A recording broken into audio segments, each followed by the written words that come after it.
제가 솔캠을 왔는데 낮잠을 자려다가 시간이 조금 생겨서 자폐 스펙트럼 장애에 대해서 간단하게 이야기를 하고자 합니다. 약간 급하게 핸드폰에 이렇게 적어봤는데, 일단 말씀을 드리자면 자폐 스펙트럼 장애와 지적 장애, 그리고 그 전에 뭐 발달 지연이나 좀 소수로 뭐 뇌병변이나 ADHD까지 다양하게 장애를 가지고 있는 혹은 경계를 띠고 있는 친구들이 만 3세에서 만 5세 반 장애 통합반으로 많이 와요. 자폐와 지적장애를 잘 구분하지 못하는 경우가 많아요. 그래서 일단 간단하게 말씀을 드리면, 지적장애는 확진을 받았을 때 1급에서 3급으로 나뉘고, 3급은 대학생까지 갈 수 있는 지능, 또 카페나 이런 데서 간단한 일을 하고 있는 친구들, 그리고 2급은 복지관 같은 데서 포장을 한다거나 뭐 계속 끼워 넣는다거나 단순한 노동을 할 수 있는 친구들이 2급이고, 1급은 평생 이제 보호자의 도움이 필요한 수준의 친구들이 1급이 됩니다. 그리고 자폐 스펙트럼 장애 같은 경우는 따로 급이 나눠져 있지 않고 그냥 확진이 돼요. 자폐나 지적장애나 똑같이 유아기 때 확진을 잘 안 내려주는데, 왜냐면 이게 정말 그냥 발달 지연이 돼서 혹은 단순하게 자폐 성향을 잠깐 띄어서 일시적일 수 있기 때문에 좀 더 지켜보고 나중에 확진을 내어주는 것 같아요. 자폐 스펙트럼 장애 같은 경우는 가장 흔히 볼 수 있는 게 눈 맞춤이 안 된다거나, 호명을 했을 때 반응이 없거나, 누군가 감정적인 것을 비언어적으로 표현을 했을 때 그거에 대해서 반응이 없다거나, 또 다르게 상동 행동이 흔히 나타나는데, 이건 뭐냐면 정형화된 행동을 하고 있는 거예요. 그래서 빛을 보면서 빛에 대한 자극을 계속 한다거나, 제자리에 빙글빙글 돈다거나, 어떤 물건을 줄 세운다거나, 그 외에도 다양한 행동이 있죠.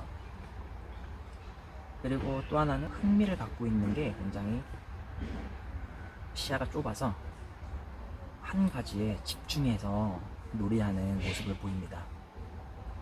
또 흔히 반향어가 지속되는데, 반향어는 옆에 사람이 말소리를 내었을 때 그 소리를 그냥 의미 모르게 그냥 흉내를 내는 걸 반향어라고 합니다. 자, 이런 부분이 가장 자폐 스펙트럼 장애 친구들한테 흔히 나타나는 모습인데, 대신 이 내용만 듣고 아주 어린 친구들한테 적용을 하면 안 되고, 특정 시기마다 발달 과업이 있는데, 뭐 줄을 세운다거나 계속 돈다거나 신체를 이용한다거나, 뭐 호명에 대해서 반응을 안 할 수도 있고, 눈 맞춤도 어떤 적절한 시기가 왔을 때 하고, 뭐 대답을 한다거나, 노래에도 한 가지 노래에도 집중하는 경우도 많아요.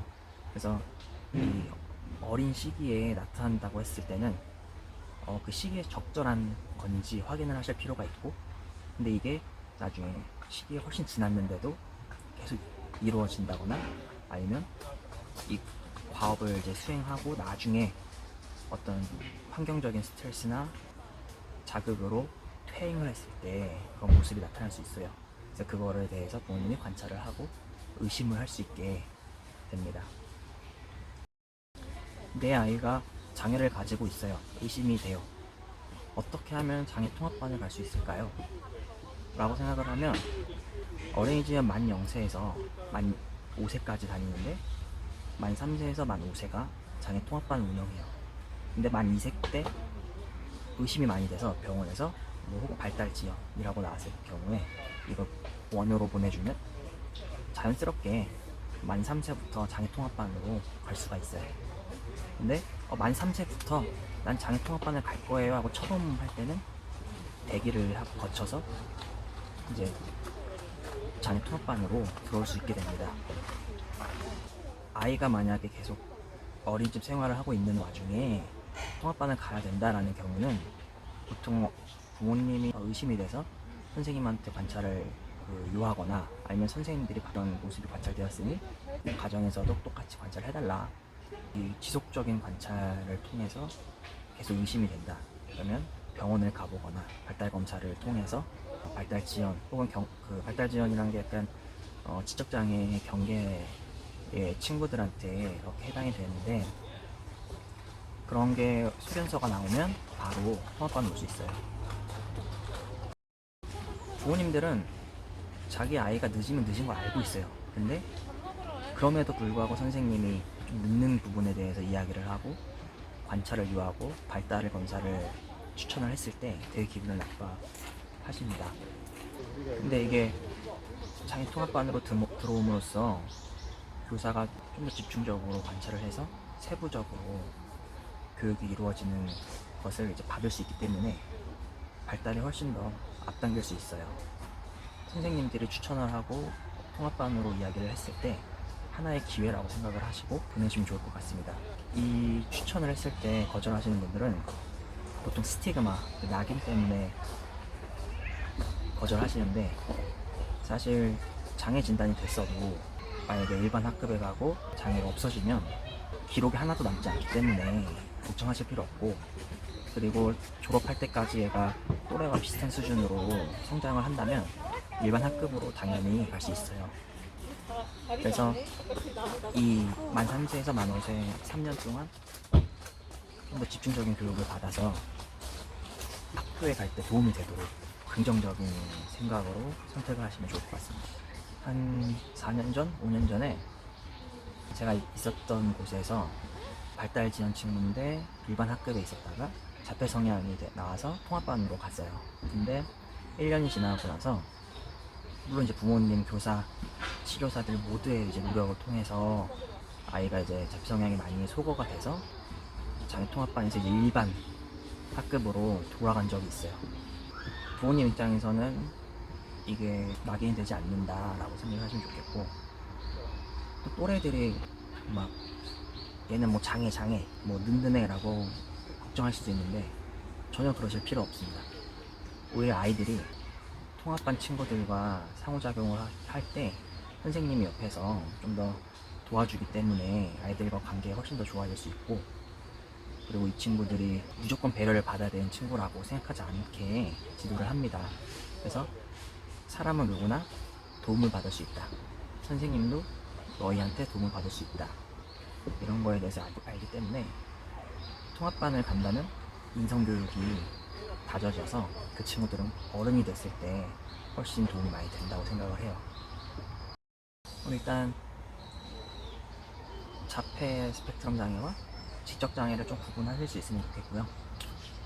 또 덧붙여서 이야기를 하자면 자폐 스펙트럼 장애의 일환으로 약간 아스퍼거 증후군, 서번트 증후군이 나오는데, 아스퍼거 같은 경우에는 사회성이 너무나 부족한 친구들인데, 아스퍼거라는 이야기는 보통 그냥 예전 단어다라고 생각하면 좋을 것 같고, 서번트는 흔히 피아노나 미술 특정 분야에 있어서 암기를 뛰어난, 약간 한 부분에 특출난 재능이 있는 친구들이 서번트 증후군입니다. 그리고 뭐 지적장애 같은 경우에 다운 증후군도 지적장애에 포함이 되기 때문에 다운 증후군 친구다라고 하면 일단 지적장애가 있는 친구라고 생각하셔도 무방할 것 같습니다. 또 병원에서 발달 지연이라는 소견을 줘서 장애 통합반은 왔지만 이 친구들과 계속 발달이 늦춰지거나 안 좋으면 결국에는 지적장애로 확진이 돼요. 때로는 일부러 확진을 받아서 센터나 그 외의 치료들을 받기 위해서, 그러니까 바우처를 통해서 좀 저렴하게 치료를 받기 위해서 그 확진을 받기도 해요. 왜냐하면 확진을 받으면 장애 복지 카드가 나오기 때문에 긍정적으로는 되게 도움이 됩니다. 물론 또래와 비슷한 수준이 돼서 장애가 없어졌을 때는 똑같이 장애 복지 카드를 없애고 다시 일반적인 학급에서 생활을 할 수 있게 됩니다. 뭐 낙인에 대해서는 걱정 안 하셔도 될 것 같아요. 아이에게 극심한 스트레스를 받으면 반복적인 행동이 나온다거나 퇴행을 하기 때문에 이게 장애로 의심을 하는 게 아니라 원인을 찾아서 아이가 이제 스트레스를 덜 받고 회복이 될 수 있도록 지원을 해주는 방법이 필요합니다. 그래서 갑자기가 왜 이러지? 라고 생각이 들 때는 어떤 스트레스를 받고 있는지를 생각해 보시면 좋을 것 같습니다.